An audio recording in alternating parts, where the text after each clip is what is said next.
Hello everyone, this is Tracy Arnold with Appalachian Gardening and Homesteading. Today we are planting, I just crushed my dang, okay. Today we are planting red potatoes and Yukon potatoes. I already have planted the red potatoes. There's just a short row of probably about 15 feet. I only got like maybe a pound of red potatoes. We're going to see how many pounds we get out of that row. But this full row you're seeing here and a little bit off the end of the red potato row, we'll be planting our Yukons. I'm going to start here and work my way down. And when I come right back, I'll explain to you how I do this.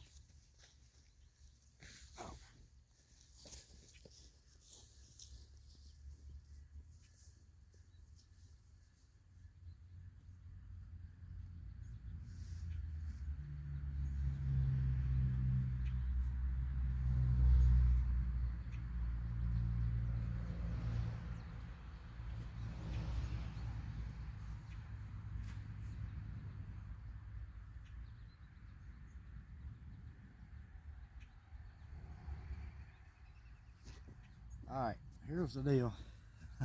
What I've done is I have actually cut my potatoes in half. Most of them had the roots coming off that side. The spuds were coming off that side. So if they had two, I'd just cut them in half and use them as two potato plants. Like this one here has got double. I'll plant it in here and we'll get one good one. And the big one, usually it's got 2 or 3 on it. All of them are clustered together. I figured I'd plant a half of one there. And but what I've done is I cut these 2 days ago. Now, why you want to do that is, see the color of that? It's got a film on it. It's actually grown like a layer of skin over it. So when it does that and you put them in the ground, you don't have near as much rot as what you would if you just cut them and put them in the same day. And hopefully potato bugs won't be interfering with our plants this year. Hopefully we won't have the problems we've had in the past. But you know what I'll do is I'll put a light layer over it now, and when it busts through the soil, I'll come back and heal them up about 3 inches. And when they start blooming, I will actually go ahead and heal them the rest of the way up, which I like my potatoes to be healed up at least a foot high, or 8 inches to a foot high above the plant. So the higher you bank it, the more potatoes you have. The deeper they are, the less damage you'll have from bugs and other insects, stuff like that. So what I'll do is I usually plant the growth on them like that. See it right there, spud there? I'll usually plant it to the south, and if there's any rocks, I'll get them out. So I'll plant them to the south because they grow toward the heat. They grow toward the heat, folks, and that's the way the sun is right now. So plant them toward the south, and within just probably 7 days or less, I'll be out here healing these things up. So enjoy the video. We're gonna go all the way down, see if I've got enough row here for the big box right there, plumb full of potatoes. So hope I've got enough. All right.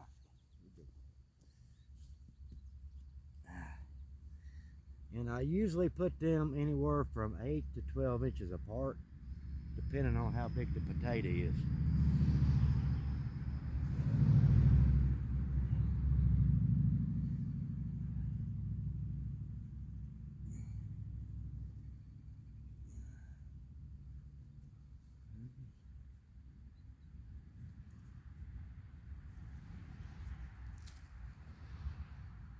You do a lot of weeding when you're actually planting too, so, and a lot of rock chucking.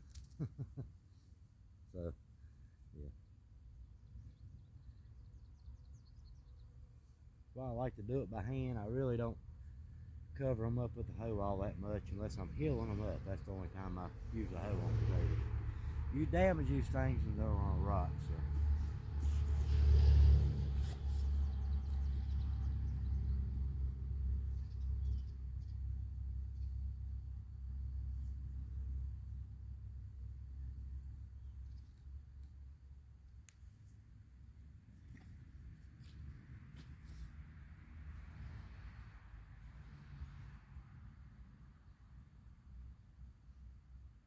I have a feeling I'm gonna need 2 more rows.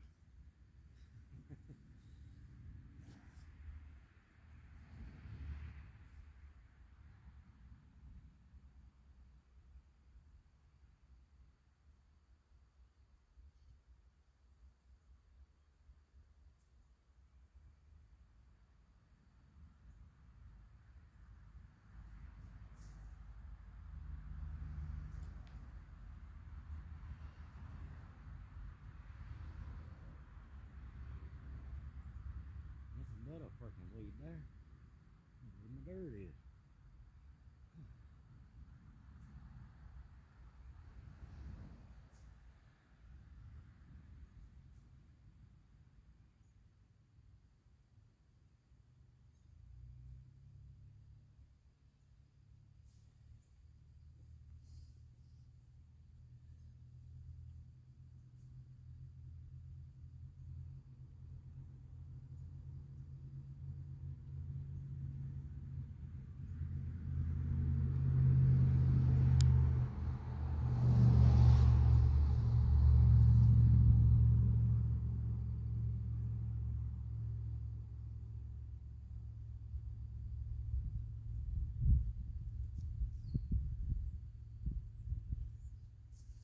Now another thing too, a lot of people plant on Good Friday.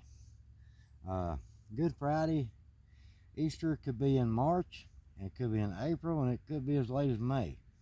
So that's one date I know a lot of people planted potatoes in the past. But I've been doing a lot of research, and I'm gonna try it this year, just going by moon phase.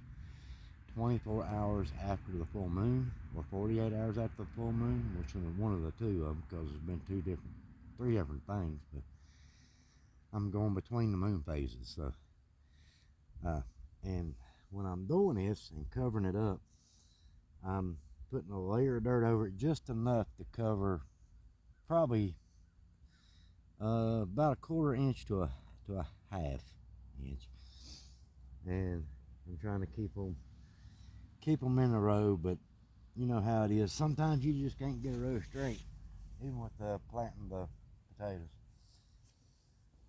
Get all the debris out if you can. Rocks and all.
Alright, here's the deal, folks. You seen me use the hoe after me telling y'all that I didn't use the hoe to do it, right? Well, until you get used to using that hoe and controlling it with the dirt the way you gotta cover everything up, cover your taters up stuff. So if you do use a hoe, just be cautious. Don't strike the potato, because once you strike the potato and then stick it right in the ground, you may get some rot. So there you go. I'll just give y'all a tip there. As you can see down here, this is the third time tilling this end, and it's got a lot of grass in it. So I am going to take the weed barrier after they start coming up. I've got the Yukons in that row. Y'all just watch me plant. Yukons in this row. I got red potatoes in this row here up to, it might be more than 15 feet. That looks like about 25 feet row of red potatoes. And then probably roughly a 20-foot row of white potatoes. So, alright guys, hope you guys have enjoyed the video. I've got just a little bit more in the box there to do. I'm not going to show y'all that. I mean, that part of it. It's kind of like a boring process, if you know what I mean. We're at 19 minutes, but guys, we're coming along here on the homestead. We're trying to knock out a greenhouse. We're trying to get a garden going. And guys, I haven't mowed yet the first time this year. And I know some people's on their third time mowing this week. I have to go get that done. So tomorrow evening's plan is probably come home and water these potatoes, because they are comfortable. A little bit of rain Friday, but mostly on Sunday. So I'm going to have to water these in tomorrow. I'm not going to take a chance on getting them rot, because the moisture is in the ground pretty good here. I checked the moisture content, and it's in the actual excellent range, like the green, highest you can get in the green. So not going to worry about watering it today. What I may do is wait till tomorrow evening and just water the first things to the first whole row down that yellow tag. I'll water this row. I'll let Friday take care of the new growth and that, and hopefully we'll get on a schedule of having rain twice a week. We were on that cycle for a while, but I noticed the last month we're getting it maybe twice a week every 2 weeks. So you do have to water potatoes, from what I have experienced. I mean, not everybody's going to agree with how you grow potatoes and how you water them. And well, they like dry. They grow if it's dry. So, but when it gets really, really hot on this garden, these potatoes will wilt up the new growth on them. So you do have to water them a little bit at the beginning, but usually you slack off, and you definitely don't water them before you pick them. Before you dig them up, do not water them, because they'll rot. So thank you guys for being here. Thank you guys for watching the videos. Hope it helps you out. I'm thankful to have the people watching that I do. Very grateful, and I'm grateful to the people who share, like, and give comments and support the channel. Hopefully we'll grow even more, so share it, click the bell icon when you subscribe, and come back and see us again. Thank you guys, and God bless. Keep it real.